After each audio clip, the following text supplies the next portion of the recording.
We lost her pulse again.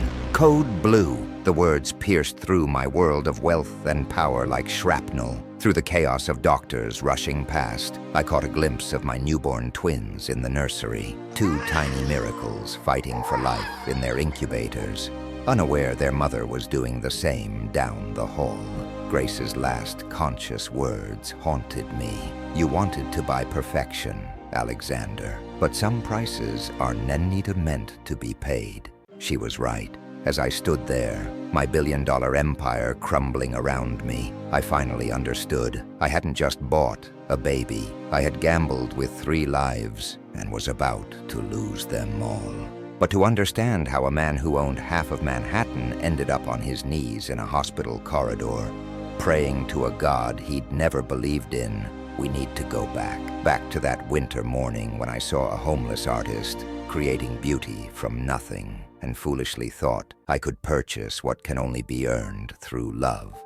I'm Alexander Pierce, and 6 months ago, I was at the pinnacle of success. Forbes had just named me one of the youngest billionaires under 45. My investment firm was breaking records, and from my penthouse office in Manhattan, the world looked like it was mine to command. But there was one thing my billions couldn't buy: an heir to carry on my legacy. That morning started like any other. I stood at my floor-to-ceiling windows, watching the sun paint the city skyline in shades of gold. My reflection stared back at me, perfectly tailored suit, not a gray hair out of place, the very picture of success. But my eyes, they told a different story, empty, hollow, like something vital was missing. I'd tried marriage twice. Both times ended in bitter disappointment. Julia wanted her career more than a family. Rebecca couldn't bear children. Both marriages collapsed under the weight of my singular obsession, having a child of my own. Not adopted, not surrogate, my own flesh and blood. The sound of my assistant Claire's heels clicking against the marble floor pulled me from my thoughts. "Mr. Pierce, your 9 a.m. meeting is starting." I waved her away. "Cancel everything today." She hesitated, uncertainty flickering across her face. In 15 years, I'd never canceled a meeting without reason.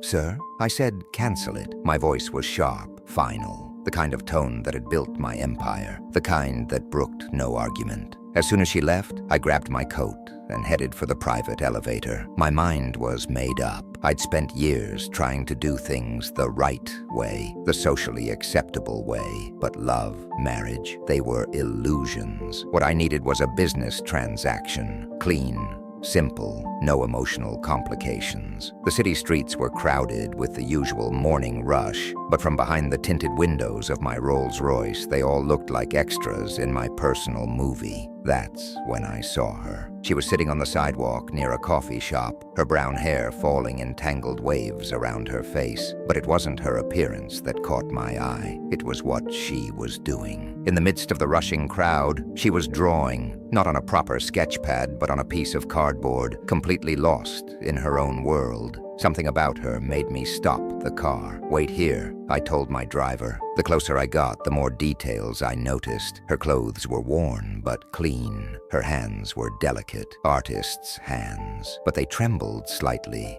as she drew. She was younger than I'd first thought, maybe mid-20s, and despite her circumstances, there was a quiet dignity in her posture. "What's your name?" I asked, standing over her. She looked up, and I felt something shift in my chest. Her eyes, they were the most striking shade of blue I'd ever seen. Bright and intelligent, despite the dark circles underneath them. "I'm not interested in whatever you're selling," she replied, her voice soft but firm. I couldn't help but smile. Even in her situation, she had spirit. "I'm not selling anything. In fact, I might be buying." She raised an eyebrow, clearly skeptical. "I'm not that kind of girl. That's not what I'm proposing." I glanced around at the busy street. "Come with me. Let's talk somewhere more private. I have a proposition that could change your life." She laughed, but it was a hollow sound. "Why should I trust you?"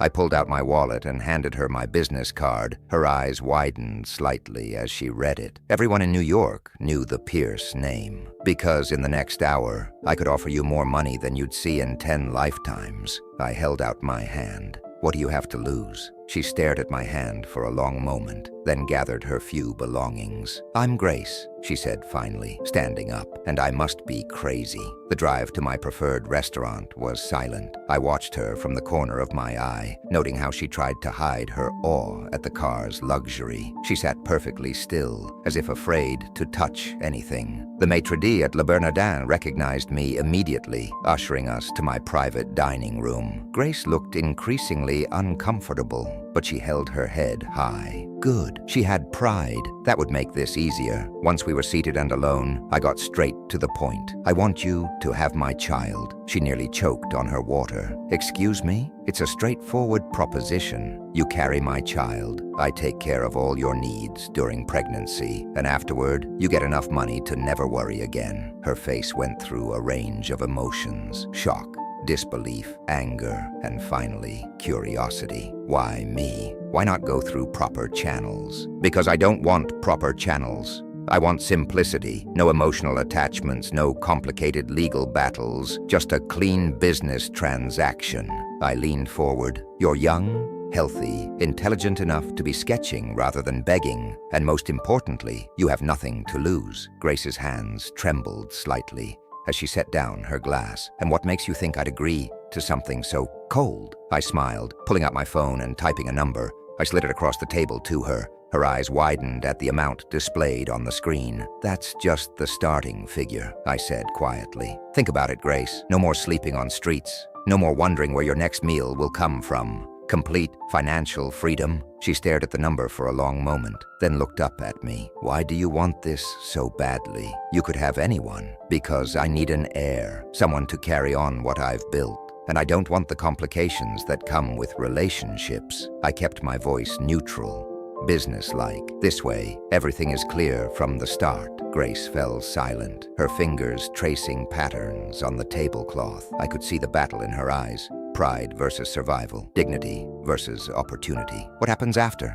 She finally asked. To the baby, and to me, the child will be mine. Legally and completely. You'll sign away all rights. As for you, you'll have enough money to start a new life anywhere you want. No strings attached. She laughed, but it wasn't a happy sound. No strings attached. We're talking about a human being. We're talking about a business arrangement. I corrected her. One that benefits us both. The waiter arrived with our meals. Dishes I'd ordered without consulting her. Grace stared at the elegant plating, the kind of food she probably hadn't seen in years. I need time, she said finally, picking up her fork to think. I nodded, checking my watch. You have until tomorrow morning. I'll have a car waiting at the same spot where we met. If you're not there by 9 a.m., the offer expires. As we finished our meal in silence, I studied her. There was something about Grace that intrigued me beyond her suitability for my plan. A strength beneath the vulnerability, a dignity that poverty hadn't managed to strip away. She reminded me oddly of myself before I'd made it. Hungry, not just for food, but for a chance to prove the world wrong. Later that night, in my penthouse, I stood at my windows again. The city sparkled below, a testament to human ambition and desire. I'd built an empire from nothing, transformed myself from a poor kid in Brooklyn to one of the most powerful men in New York. Now I just needed one final piece to secure my legacy. But as I sipped my scotch, something nagged at me. The way Grace's hands had trembled when she drew. The quiet determination in her voice when she'd first rejected me. The flash of pain in her eyes when I'd laid out my cold, calculated plan. I pushed the thoughts away. This wasn't about emotion. This was business. Everything in life could be reduced to a transaction if you stripped away the sentimentality. What I didn't know then, what I couldn't have known,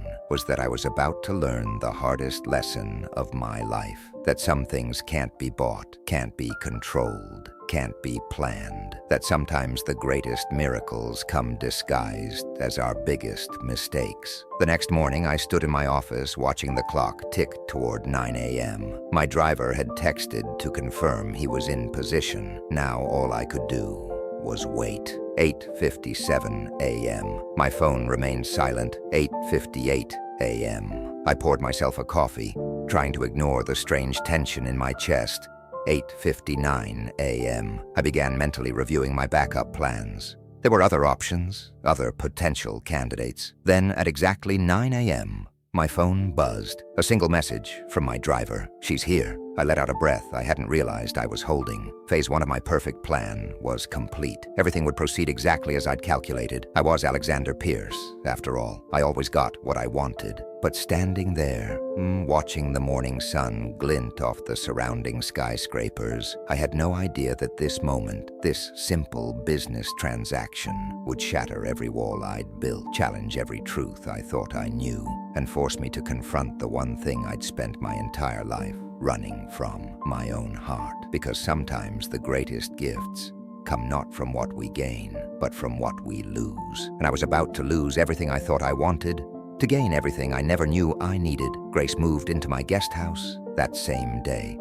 I had my team of lawyers draw up the contracts, page after page of legal terminology that basically said the same thing. She would carry my child, and in return, she would never have to worry about money again. As she signed each page, I noticed her hands trembling slightly, but her signature remained steady, determined. When she reached the final page, she paused, the pen hovering over the dotted line. "Are you having second thoughts?" I asked, my tone sharper than intended. She looked up at me, those startling blue eyes filled with an emotion I couldn't quite read. "No," she said softly. "I'm just wondering if you are." I didn't respond. I didn't need to. This was business, nothing more. The next few months passed in a carefully orchestrated routine. The best doctors, the finest prenatal care, a nutritionist, a personal trainer specialized in pregnancy fitness. I spared no expense. Grace adapted to it all with a quiet grace that suited her name, but she never lost that spark of defiance that had first caught my attention. Sometimes I'd find her in the garden, still drawing.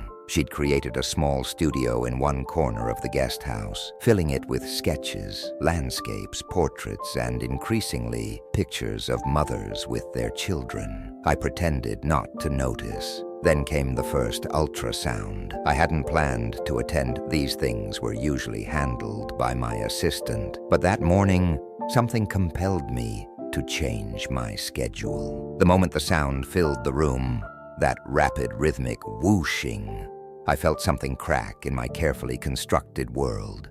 Not one heartbeat, but two. "Congratulations," the doctor said, beaming. "You're having twins." Grace gasped, her hand flying to her mouth. I stood frozen, staring at the screen where two tiny forms floated in grayscale. Twins, 2 lives, 2 heartbeats, 2 of everything I'd planned for one. That night, I couldn't sleep. From my bedroom window, I could see the light still on in Grace's studio. Without thinking, I found myself walking across the lawn to the guest house. I found her sitting cross-legged on the floor, surrounded by baby books and sketches. She looked up as I entered, surprise flickering across her face. "Twins," I said, as if the word itself needed explanation. "Twins," she echoed, one hand resting protectively on her slightly rounded belly. "This changes things." She tilted her head, studying me. "Does it? Isn't this just double the return on your investment?" Her words hit me like a physical blow. For the first time, I heard how cold it sounded. My clinical approach to creating life.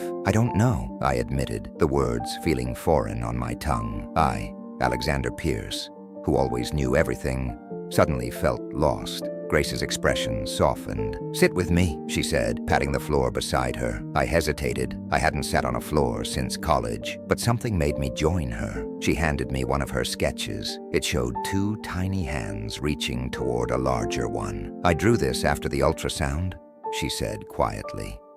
2 miracles instead of 1. Maybe the universe has a sense of humor. As the months passed, I found myself spending more time at the guest house. I told myself it was to monitor my investment, but deep down, I knew it was more than that. Grace had a way of making the world feel less rigid, less controlled, and somehow more real.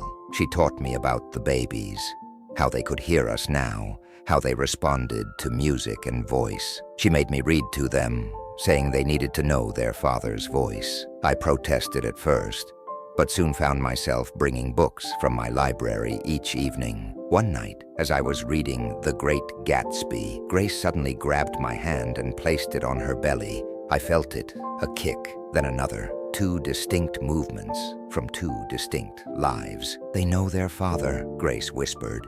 and something inside me broke. I pulled away abruptly, standing up. "I'm not. This isn't—" I couldn't finish the sentence. "Not what?" Grace challenged, struggling to her feet. "Not personal, not emotional, just business?" Her voice cracked on the last word. "You knew what this was from the start," I said, but the words felt hollow. "Did I? Did you?" She stepped closer, her eyes blazing. "Tell me, Alexander, when did you last make a business deal that made you read bedtime stories? When did an investment make you smile just by kicking?" I turned away, but she wasn't finished. "You can pretend all you want that this is just another transaction, but we both know it's not. These babies, they're not stocks you can trade or companies you can acquire. They're pieces of us, and they're already changing you, whether you want to admit it or not." I left without responding, but her words followed me. That night I pulled out the contracts we'd signed, reading them over and over.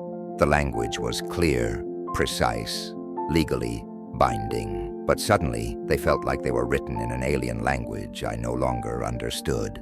The next few months were a blur of preparations. I had the best nursery money could buy designed and installed in my penthouse. 2 of everything, all perfect, all controlled. Grace watched the preparations with a smile but said nothing. Then, one morning in early spring, it happened. I was in a board meeting when my phone buzzed. Grace was in labor, 2 months early. I broke every traffic law in New York getting to the hospital.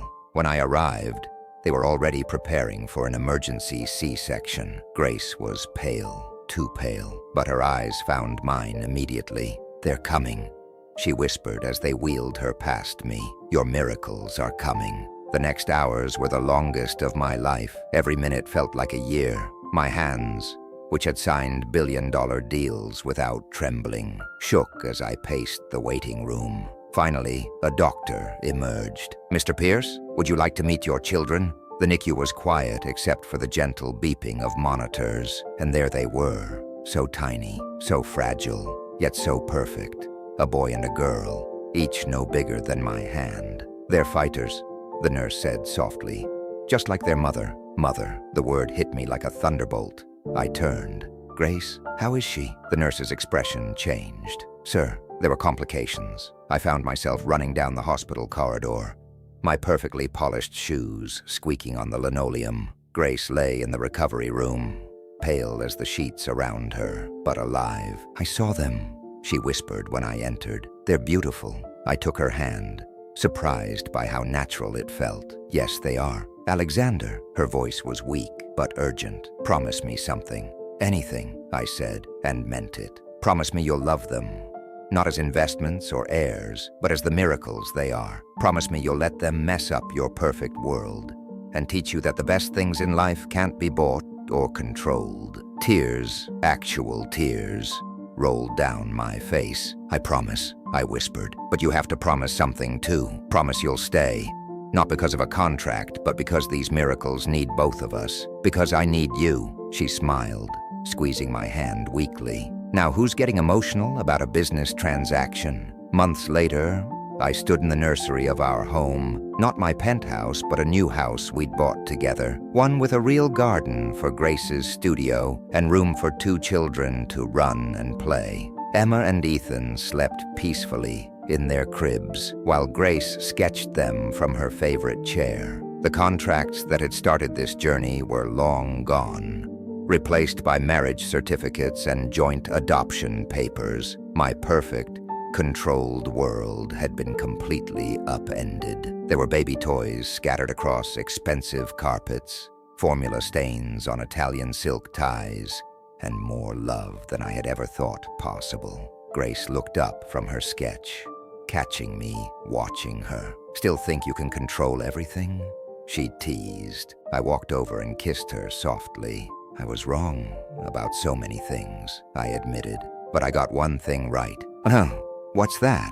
"That day, on the street, when something told me to stop and talk to you. That wasn't business acumen or careful planning. That was fate." She smiled, turning back to her sketch. I looked over her shoulder. She was drawing us, all 4 of us, Not as the perfect, posed family I might have once wanted, but as we really were. Messy, complicated, and completely, utterly happy. You know what the biggest miracle is? She asked, adding the final touches to her drawing. What? That sometimes the things we think we want are nothing compared to the things we truly need. You wanted heirs, but you got a family. You wanted control, but you got love. I looked at our sleeping children, at my beautiful wife, at the life we'd built together, and I knew she was right. Sometimes the greatest miracles aren't the ones we plan for, but the ones that plan for us. And as I stood there, watching my family,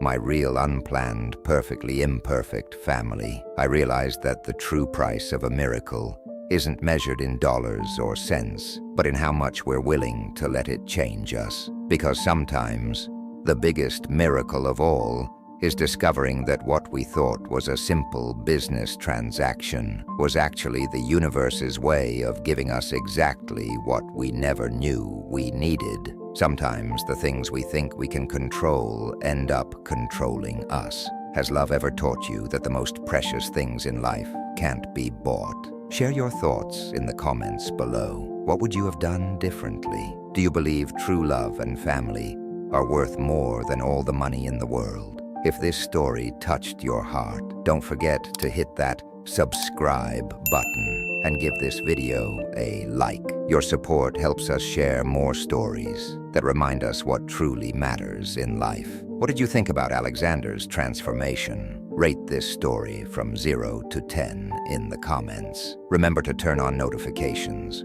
so you never miss another heart-touching story that could change your perspective on life. See you in the next video, where we'll share another story that might just change the way you see the world.